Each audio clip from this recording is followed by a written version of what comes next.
Ăn thôi, giày nào. Giày nha, giày nha, giày kiểm với anh nha. Đã buồn lắm rồi. Nhìn chưa, giày chưa? Đấy, giày chưa, giày nhá.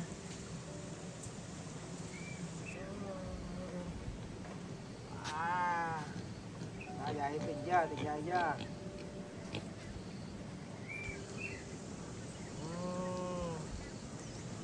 Để đâu về ha.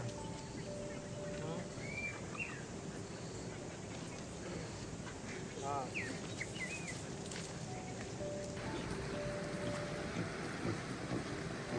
Đây. À.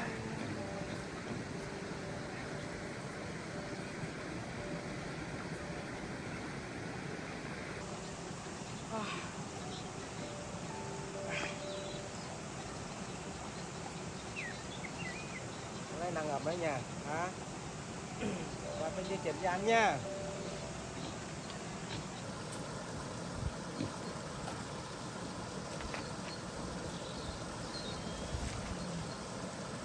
Ồ, chào rồi. Chào rồi. Chào rồi. Đâu đồ nấu ăn ở đâu? Hết rồi nè.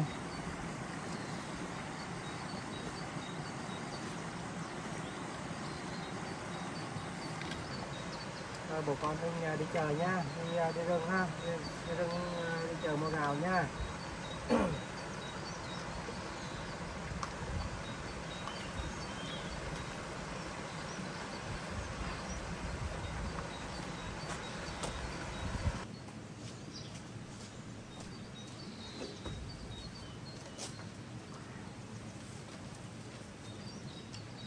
Đi rừng nha.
nào.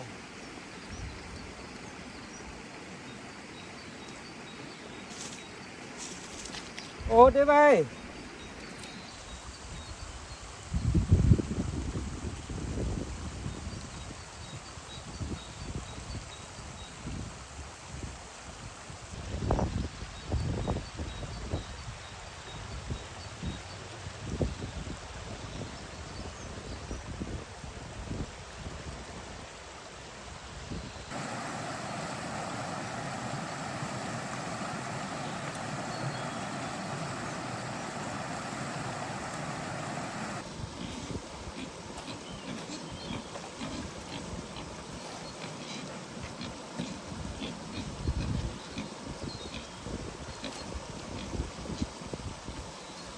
Yêu.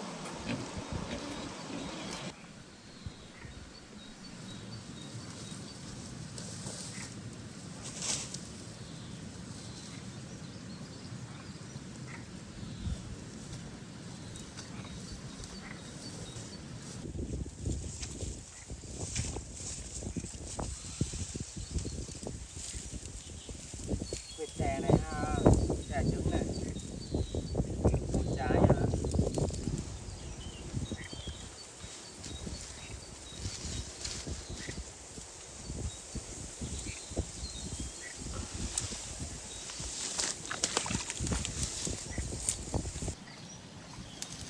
Ra về đây hả?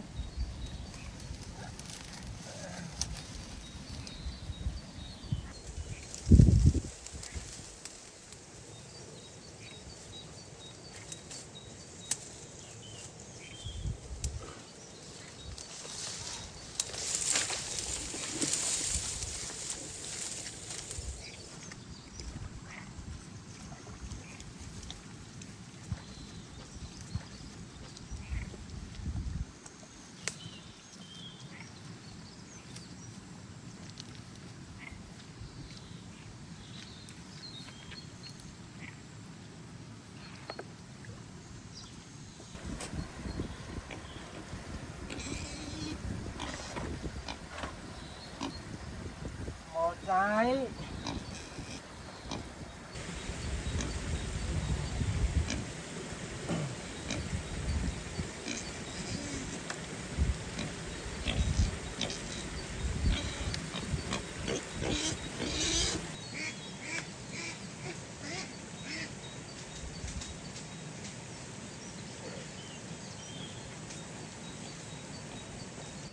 Lên đây chơi nha, con lên đây chơi nha. À, lên đây nào, giỏi nào. Lên đây chơi để bố đi chơi nha. Đấy.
Chú đang bán hàng xong thì đi chào hàng đấy. Con phải đi mua hàng cho chú đi. Được cái này à, vâng. 65 30.000 rồi, cái này 20.000 nữa 50.000 rồi, ghi sổ phải không? Rồi, ok, ghi sổ rồi, rồi ok. Mua gì đấy? Em hỏi cái cây bán cho anh nhé. Cho anh có để được không? Cái cây à? Mình ở đâu mà đến đây? Thì à? Thì mình nghĩ là ra ngoài thị trấn nữa thì bán hơn thị trấn. Chứ có mật ong hay có rừng gì anh em mật ong mùa này hết rồi anh ạ. Thì đó mật ong thú rừng thì anh em mới được chứ. Nhá, em ra ngoài thị trấn kia dễ bán hơn.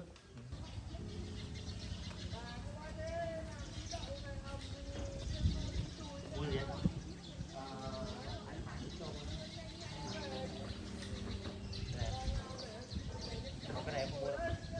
Còn cái này em mua. Này em mua. Đi ra đúng không? Bạn này em không mua đâu.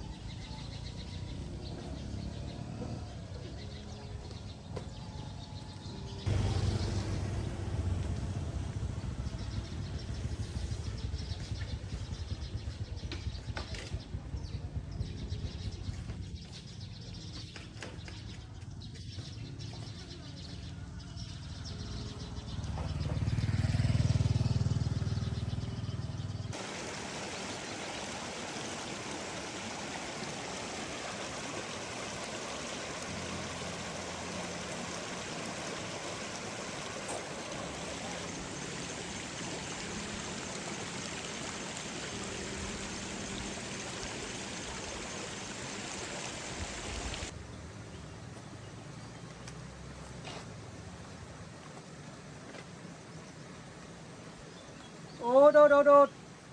Em khỉ đâu? Wow, bố về nào? Hai đây bố nào? Ôi giỏi nhà hả? Nhà ngoan không? Con nhà ngoan không? Ừ. Lại bổ cho ăn đủ đủ nha.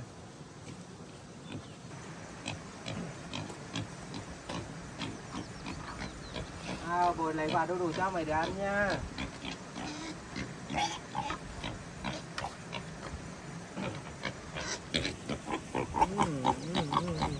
Cho siêu đậu nào. Sao nó đói hả? Bố đói hả?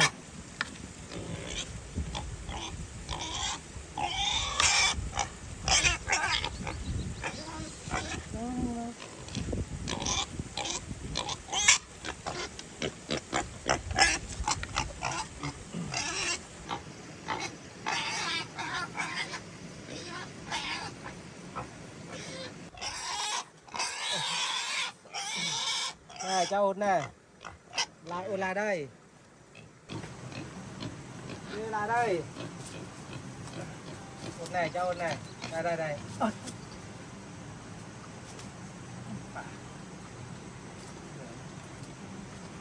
Này chú út đây. Này chú khỉ này.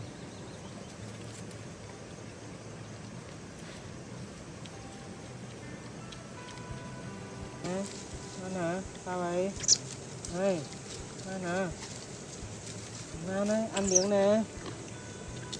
Mình ăn hết rồi.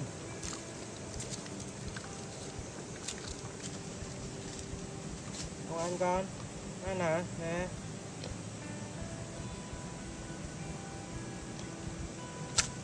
Này, hột này. Hột.